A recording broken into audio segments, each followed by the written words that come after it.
नमस्कार। आयुष के आज के इस अंक में हमारे सभी दर्शकों का हार्दिक स्वागत है। दर्शकों, आज हम चर्चा करने जा रहे हैं गर्भ अवस्था, मातृत्व से जुड़ी एक ऐसी पद्धति, एक ऐसे संस्कार के बारे में जो यूं तो हमारी भारतीय संस्कृति का एक अभिन्न हिस्सा रहा है, पर शायद मॉडर्निटी के पीछे भागते भागते नए ज़माने के साथ कदम से कदम मिलाते मिलाते हम अपनी इस भारतीय संस्कृति को भूल चुके हैं।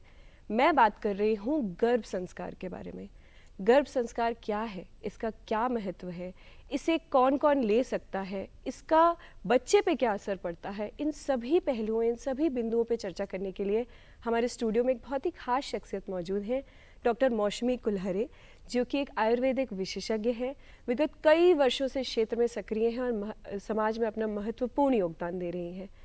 डॉक्टर साहब, आपका हमारे स्टूडियो में हार्दिक स्वागत है। Thank you doctor Nandini ji ma'am, जैसे कि आज हम चर्चा कर रहे हैं गर्भ संस्कार के बारे में। गर्भ संस्कार शायद हम सबने सुना है, पर इसके बारे में अभी भी उतनी चर्चा नहीं होती। गर्भ संस्कार आखिर है क्या? गर्भ संस्कार में जैसे गर्भ और संस्कार, जिससे ही हमें समझ में आ रहा है कि गर्भावस्था के जैसे कंसीव हो रहा है, भ्रूणावस्था बिल्कुल जी, उस अवस्था में हम उसे जो संस्कार दे रहे हैं, है ना, उसको गर्भ संस्कार कहा जा रहा है। अच्छा। और संस्कार का जैसे हम आयुर्वेद टर्मिनोलॉजी में जाते हैं तो संस्कारो ही नाम गुणांतराधानम, इसका मतलब ये है कि संस्कार क्या होते हैं, जिससे कि हम किसी भी व्यक्ति या वस्तु या कोई पदार्थ है उसमें हम संस्कारों का परिवर्तन करते हैं। उसके जो बुरे संस्कार हैं या जो हमारे नुकसानदायक हैं उनको हम छोड़कर उसमें नए गुणों का आधान करते हैं, वो संस्कार होता है। तो गर्भ संस्कार में हम जो बीजावस्था से ही, जैसे ही कंसेप्शन हुआ है तभी से बच्चे में हमें किस तरह के संस्कार को डालना है, तो ये इस विषय पे हम जो बातचीत करते हैं या जो भी प्रोसीजर्स करते हैं उनको हमने गर्भ संस्कार का नाम दिया है। अच्छा मैम, मैं बहुत उत्सुक हूँ ये जानने के लिए कि आप इतना लंबा अनुभव रखती हैं, इतने पेशेंट देखती हैं, आपने क्या सच में इससे कोई फ़र्क देखा है आने वाली जनरेशन जिनको आपने पिछले 10-15 साल में ट्रीट किया हो, और आगे क्या उन बच्चों में कोई फ़र्क सच में दिखता है? अभी इतना लंबा मैं एक्सपीरियंस नहीं कह पाऊंगी कि अभी मेरे पास इस तरीके के पेशेंट्स चल रहे हैं जिन्होंने क्योंकि इसको हमें स्टार्ट करना होता है प्री कंसेप्शन से। अच्छा। है ना, गर्भ संस्कार ये नहीं है कि कंसीव हो गया उसके बाद आप कर रहे हैं, इसमें आपको कंसेप्शन से 3 मंथ्स पहले प्री कंसेप्शनल प्लानिंग करनी होती है ना, क्योंकि जब हम पता चलता है कि प्रेगनेंसी है तो एज यू नो कि उस समय तक 1 मंथ निकल चुका होता है ना, तो इसका स्टार्टिंग कहाँ से हो गई, वो वाला फर्स्ट मंथ का पीरियड हमारा चला गया। तो गर्भाधान संस्कार जो है उसे हमें प्री कंसेप्शन से लेना होता है ना। तो इस तरीके के पेशेंट हैं जिन्होंने प्री कंसेप्शनल में विरेचन के द्वारा शरीर की शुद्धि कराई है। फिर और जो हमारी उत्तरवस्थी तक के प्रोसीजर्स होते हैं वो करवाने के बाद फिर अब उन्होंने गर्भाधान किया है। मैम, अगर शुरू से शुरू करें तो मान लीजिए कोई दंपत्ति है, अभी भी शादी हुई है, कुछ 6 से 8 महीने या साल भर बाद वह बच्चा चाह रहे हैं, प्लान कर रहे हैं, ऐसे में किस समय उनको डॉक्टर के पास जाना चाहिए, आपके पास आना चाहिए? कब से ये पूरी प्लानिंग चालू होती है और किस तरह से फिर आगे उसका प्रोग्नोसिस होता है या उसके आगे उसके इलाज होता है? जी, बहुत अच्छा सवाल है आपका। एक्चुअली 1 साल तक तो वैसे भी नव दंपति नहीं चाहते हैं कि वो प्लान करें। फिर जब वो प्लान मेंटली और सोशली स्टेबल हो जाए, जब वो चाहें कि हम अब बच्चा चाहते हैं, तो एटलीस्ट 3 मंथ्स आयुर्वेद को एक बहुत इंपॉर्टेंट वर्ड यूज किया, मेंटली, जो वो मेंटली है ना, कि अब हम बच्चे को ग्रो अप करने के लिए, पेरेंट्स बनने के लिए रेडी हैं, है ना, तब वो एटलीस्ट 3 मंथ्स आयुर्वेद को दे दे। अच्छा। उसमें क्या होता है कि पहले शरीर का शोधन किया जाता है, पंचकर्मिक प्रोसीजर्स होते हैं जिसमें विरेचन के द्वारा हम शरीर की शुद्धि करते हैं। उसके पश्चात जैसे एज यू नो कि स्पर्मेटोजेनेसिस, oogenesis में एटलीस्ट 3 मंथ्स का टाइम लगता है। तो शोधन के पश्चात जो फिर स्पर्म्स एंड ओवम बनते हैं वो बहुत हेल्दी होते हैं, उसमें उत्तम क्वालिटी होती है। उसके बाद यदि उसका मतलब फर्टिलाइजेशन होता है, ये आम भाषा में बोले तो detox, body detox. Yes. Ma'am, इस पूरे जो आपका पूरी पद्धति है या गर्भ संस्कार की बात करें, इसमें हम महिलाओं पे तो बाद में आएंगे। अगर हम पहले पुरुषों की बात करें, अक्सर क्या होता है जब महिलाएं सोचती हैं कि अब हमें बच्चा चाहिए या दंपति सोचता है, तो सारा भार महिला पे आ जाता है। क्या खाना है, कैसे रहना है, क्या सोच विचार रखना है, क्या पढ़ना है, ये सब चीज़ें महिलाएं अपना तो ध्यान रख लेती हैं। ऐसे में जो आदमी है, जो पुरुष है, जो पति है, उसे अगर आपके पास वो पहले से आता है, डिटॉक्स के समय आता है, तो उन्हें किस तरह की आप एडवाइस करते हैं? ये जो विरेचन है ये मेल के लिए भी किया जा रहा है यहाँ पर, अच्छा, है ना, दोनों मेल एंड फीमेल अच्छा, विरेचन अच्छा। प्रोसीजर दोनों के लिए है। अच्छा, क्योंकि स्पर्म क्वालिटी भी तो बेस्ट होना है, बिल्कुल, केवल हाँ। ओवम से नहीं होगा, नहीं है ना, होता है, जी। क्योंकि गैमेटोजेनेसिस जब हो रहा है जी। तब 50% gametes and 50% male and female दोनों का जी, वहाँ पर जी। पार्टनरशिप है ना। जी, जी, तो जी। इसीलिए दोनों का ही स्पर्म और ओवम दोनों का ही बेस्ट क्वालिटी का होना बहुत ज़रूरी है। अच्छा। और ये जो हमारे संस्कार, जो 16 संस्कार आप लोग जानते हैं जो बताए गए हैं वेदों में, इसमें क्या है, जो शुरू के 3 संस्कार हैं, जी। गर्भाधान संस्कार, है ना, पुंसवन संस्कार और सीमांतोन्नयन संस्कार, ये 3 संस्कार जो है गर्भ संस्कार के अंतर्गत आते हैं। अच्छा। है ना। गर्भाधान संस्कार जो है गर्भधारण से पहले का संस्कार है। अच्छा। इसमें गर्भधारण से पहले एक मतलब हस्बैंड वाइफ दोनों को एक पूजन करवाया जाता है पहले, उससे कि मेंटली डिटॉक्सिफिकेशन भी होना है, जी। यानी शारीरिक डिटॉक्सिफिकेशन तो हम विरेचन के द्वारा करा ही रहे हैं। जैसे हम मंदिर में जाते हैं हमें कितनी असीम शांति मिलती है ना, उसी तरीके से हम पूजन के थ्रू शांति जो हमें मिलती है, और जो गर्भाधान के मंत्र हैं वो सारा कुछ चैंटिंग होती है, आसपास परिवार के लोग होते हैं, आपको शुभकामनाएं देते हैं, ये सब चीज़ों का इफेक्ट बहुत पड़ता है, पॉजिटिविटी आती है, तो ये आगे के लिए कैरी फॉरवर्ड होती है। फिर इसके बाद सेकेंड मंथ में पुंसवन संस्कार किया जाता है। अच्छा। पुंसवन संस्कार नॉट इन द सेंस कि पुरुष संतति की उत्पत्ति हो, इसका है उत्तम संतति की उत्पत्ति हो। अच्छा। है ना, उसके लिए भी उसमें उसी प्रकार से कुछ आयुर्वेद की कुछ मेडिसिन्स होती हैं। अच्छा। उसको खीर या किसी उसमें चीज़ में मिला के अच्छा, मतलब दिया गर्भिणी जाता- को जी, दिया जाता जी, है, जी, और जी। उस समय भी थोड़ा सा पूजा पाठ किया जाता है। अच्छा, है ना। फिर उसके बाद एक सीमांतोन्नयन संस्कार और होता है। जी। है ना, वो होता है 5th मंथ में। अच्छा। है ना, तो इस हाँ। तरीके से 3 पूजन विधि Stages के हैं, थ्रू जी। होता है। उसके अलावा आयुर्वेद में गर्भिणी परिचर्या है, जी। यानी कि मासानुमासिक हर मंथ में किस तरह का डाइट गर्भिणी को दिया जाना है, उसका पूरा प्लान दिया हुआ है। जी, है जी, ना। जी। और 9th मंथ में भी हम लोग बस्ती एक प्रोसीजर होता है। जी। है ना, उसमें एनल रीजन से ऑयल अंदर देते हैं, जिससे कि पूरा अपना वेजाइनल ट्रैक्ट है ये सब Clean कुछ रहे, है। जी। है ना, उसमें ल्यूब्रिकेशन प्रॉपर जी, रहे, जी, जी। उसकी फ्लेक्सिबिलिटी प्रॉपर बनी जी, रहे, इस जी, तरीके जी। से, यानी पूरा जो एक पंचकर्म का डिलीवरी के प्रोसेस समय उसको जो मदद कर सकता है, कि नॉर्मल लेबर हो जी, बिना जी, किसी जी, कष्ट जी, के। ये बहुत ज़रूरी है आज के उसमें, जब ज़्यादातर महिलाओं में हम देखते हैं ऑपरेशन से बच्चा हो रहा है, शायद ये सारी पद्धति जो पुराने ज़माने में इतनी चल रही थी वो वापस लाने की ज़रूरत है। मैम, मेरा एक सवाल यही है कि जो ये तो हो गया फीमेल का, जो पुरुष हैं उनको भी क्या हम कुछ सलाहें देते हैं या उन्हें मना करते हैं कुछ चीज़ों का सेवन? ज़रूर ज़रूर ज़रूर। जैसे? अगर मान लो कुछ पेशेंट मतलब दंपति हैं, यदि हस्बैंड को अल्कोहल एडिक्शन है, अच्छा। है ना, या फिर टोबैको एडिक्शन है, या फिर चाय ही बहुत ज़्यादा पीता है ना, या फिर सुपारी खाना, इस तरीके के कोई भी एडिक्शंस यदि हैं मैम, उन्हें, क्या इन सबसे बच्चे पे फर्क पड़ता है? श्योर श्योर श्योर, बच्चे पे भी मतलब जेनेटिक्स पे अंतर आता है, और वो आगे जाके बच्चे में कैरी फॉरवर्ड होते हैं। अच्छा, है ना। अच्छा। क्योंकि उत्तम शुक्र बोला जाता है आयुर्वेद में जी, स्पर्म को। जी। उत्तम शुक्र जब ही होगा कि जब ये सारी चीज़ें उस बच्चे में नहीं आए, यदि पिता में वो चीज़ होंगी जी। तो थ्रू जेनेटिक्स कुछ ना कुछ बच्चे में वो चीज़ आ आ सकती है। सकती है। हाँ। अच्छा मैम, जेनेटिक्स की बात कर रहे हैं हम, हेरिडिटरी जेनेटिक्स। जी। अगर हम देखें, मान लीजिए किसी परिवार में किसी तरह के जेनेटिकल प्रॉब्लम है, जैसे स्किन डिजीजेस हो गए, मे बी डायबिटीज़, आजकल लाइफस्टाइल डिसऑर्डर है, बीपी की समस्या, ये सब, क्या कुछ हद तक इस पे भी हम काबू पा सकते हैं गर्भ संस्कार के द्वारा? जी, गर्भ संस्कार एक तरीके से जेनेटिक इंजीनियरिंग का ही एक फॉर्म है। अच्छा, है ना। हाँ। यदि इसमें जो 3 मंथ्स पहले के आचार विचार व्यवहार रहन सहन, ये सब चीज़ें जो आप बच्चों में चाहते हैं वो पहले आपको खुद को अपनानी पड़ेगी। अगर आप में कोई एडिक्शन है, आप चाहते हैं कि हमारा बच्चा फ्यूचर में बड़ा होके स्मोकिंग ना करे, जी। पहले वो चीज़ आप खुद छोड़ें। 3 महीने आपको वो सब पूरा परहेज करना है ना। और अगर कोई माता-पिता डिसीजेज दोनों है, को, दोनों हाँ, को, यदि कोई डिसीजेज है, मान लो हीमोफीलिया, इस टाइप की डिसीजेज जो जेनेटिकली आती हैं, तो विरेचन के थ्रू जो बॉडी डिटॉक्स होती है तो वो भी इरेडिकेट होती हैं। हाँ, तो मैम जैसे इसके आपके कई पास जब एग्जाम्पल, पेशेंट हाँ दंपत्ति बताएं। हाँ, जब पेशेंट दंपत्ति आ रहे हैं हाँ, तो क्या पूरी उनकी प्रोफाइलिंग होती पूरी है? प्रोफाइलिंग हम लेते हैं कि अच्छा। आपको कोई एडिक्शन तो नहीं है, और आपका ऑक्यूपेशन क्या है, मतलब उनका स्टेटस किस तरीके के, वो चीज़ कितना कवर अप कर सकते हैं, ये सारा कुछ प्रोफाइल लिया जाता है उनसे, है ना। अच्छा। और अगर वाइफ में भी आजकल स्मोकिंग की हिस्ट्री भी वाइफ को भी लेनी पड़ती है, बिल्कुल, अल्कोहल हाँ। की भी लेनी पड़ती है। जी। तो अगर इस तरीके की चीज़ें हैं आजकल, अगर मोबाइल को ही ले लें, जी। है ना, और जैसे हम कहते हैं गर्भावस्था में ही 80% ब्रेन का डेवलपमेंट हो जाता है, अच्छा, और हाँ। रेस्ट 20% होता है with in 2 years of life. Okay, तो हाँ।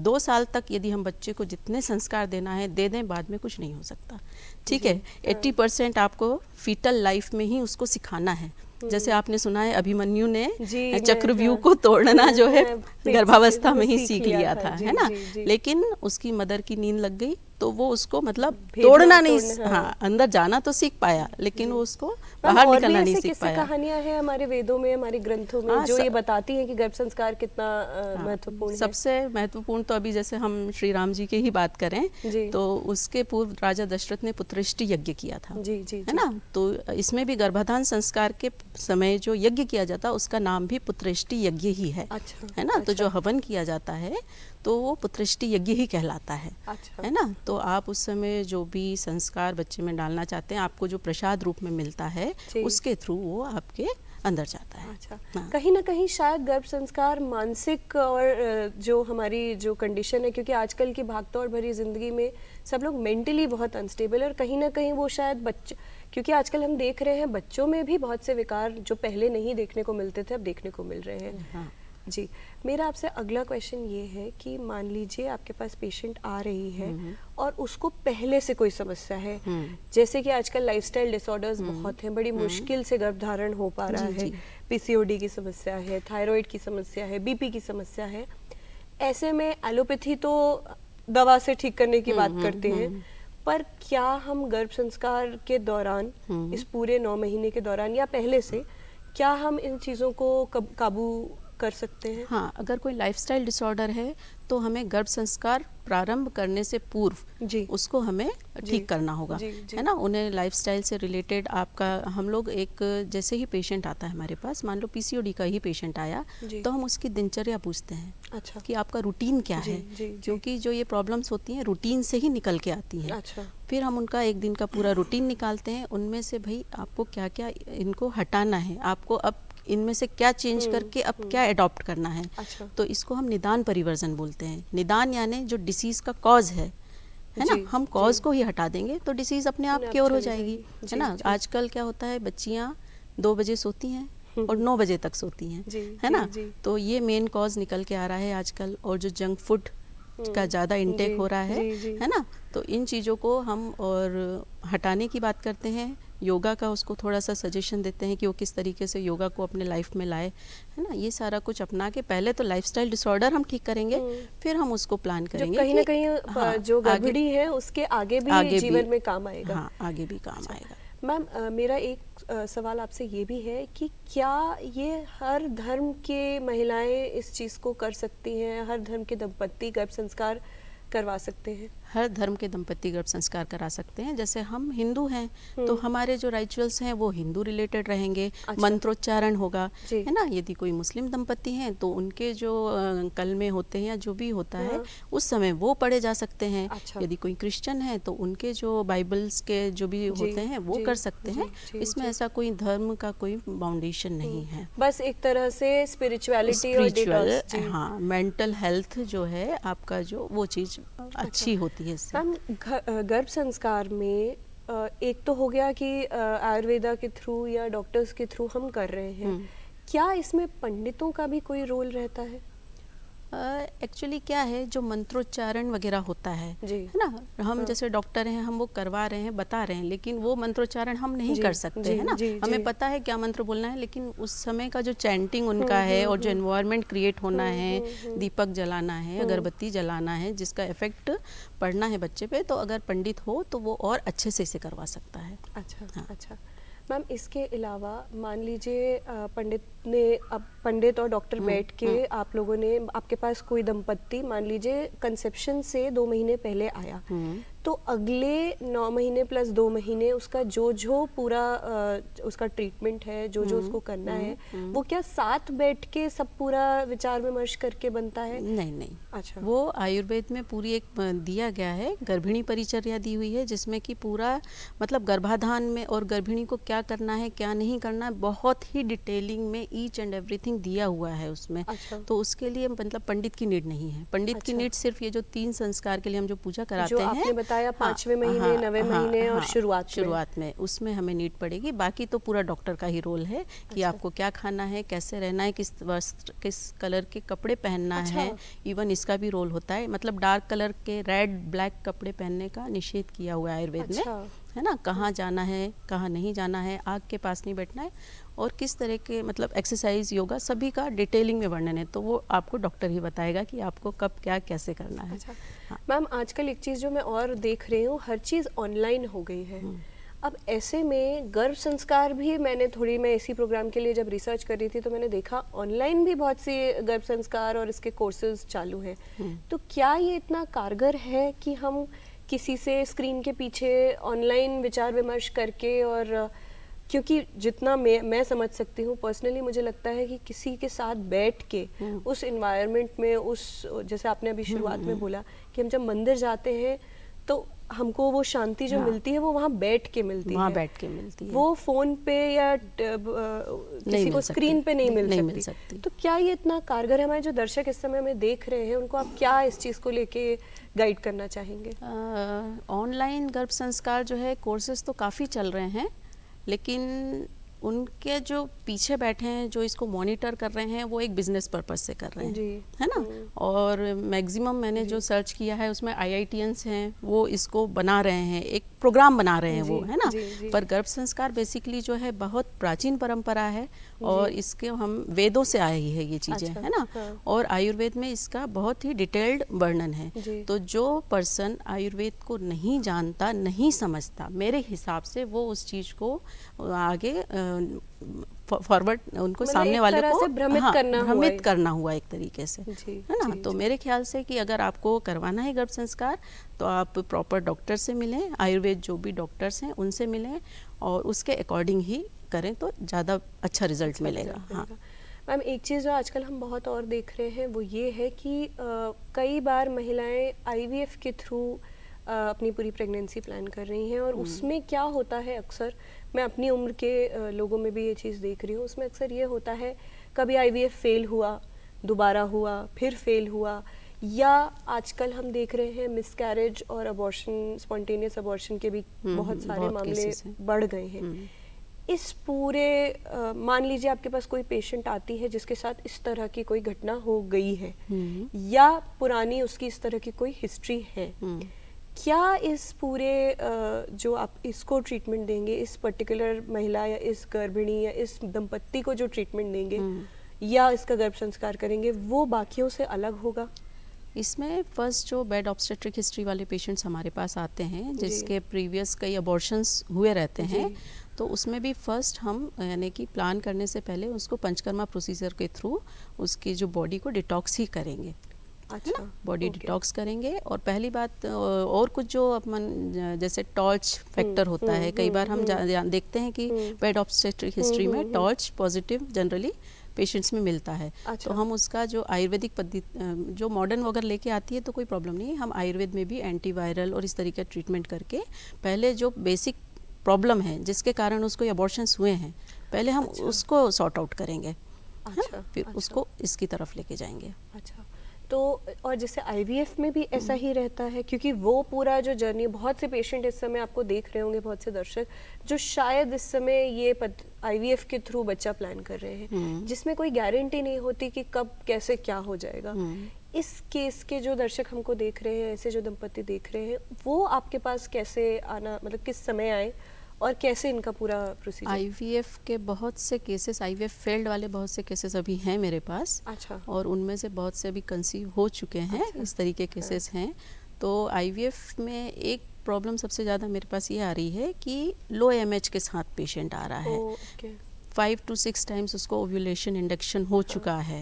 मैं अपने दर्शकों को बता दूं कि AMH जो मैम बता रही हैं वो एक एंटी मलेरियन हार्मोन होता है। ये बेसिकली ये बताता है कि किसी महिला में कितने अंडे बचे हुए हैं जिससे बच्चा उत्पन्न होता है। अगर आम भाषा में बोलें तो इसका मतलब यही है। अभी रिसेंटली एक पेशेंट है जिसकी एज ओनली 35 ईयर्स है, उसका AMH है 0.01।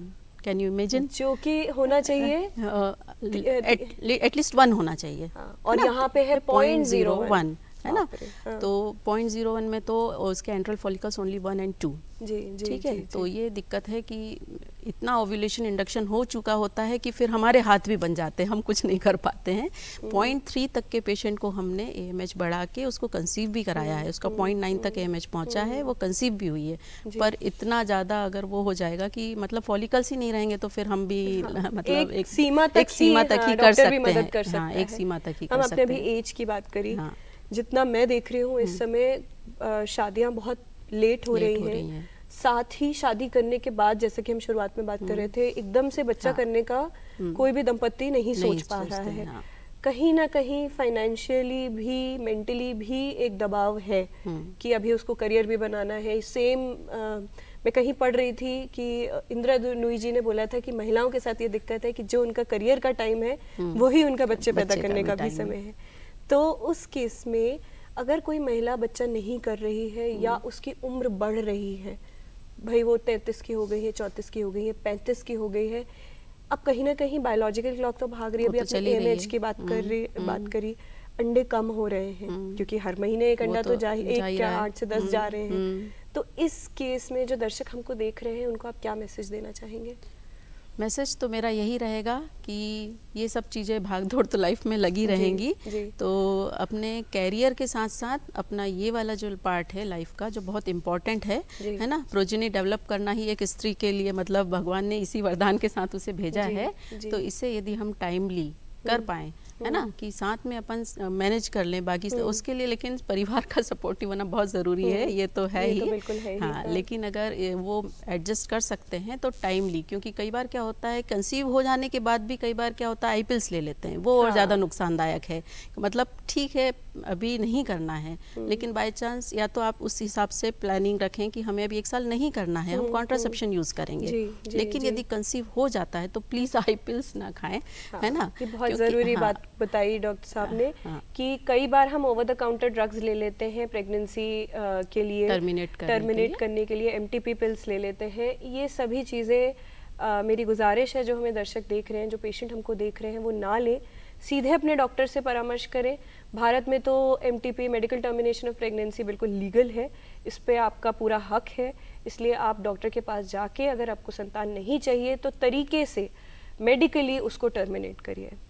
मैम, आज आप हमारे स्टूडियो में आए, आपने इतनी अच्छी जानकारी दी, उसके लिए आपका बहुत बहुत धन्यवाद। मुझे उम्मीद है हमारे दर्शकों को आज के इस अंक में ज़रूर कहीं ना कहीं लाभ मिला होगा। अगले अंक में फिर मुलाकात होगी। नमस्कार।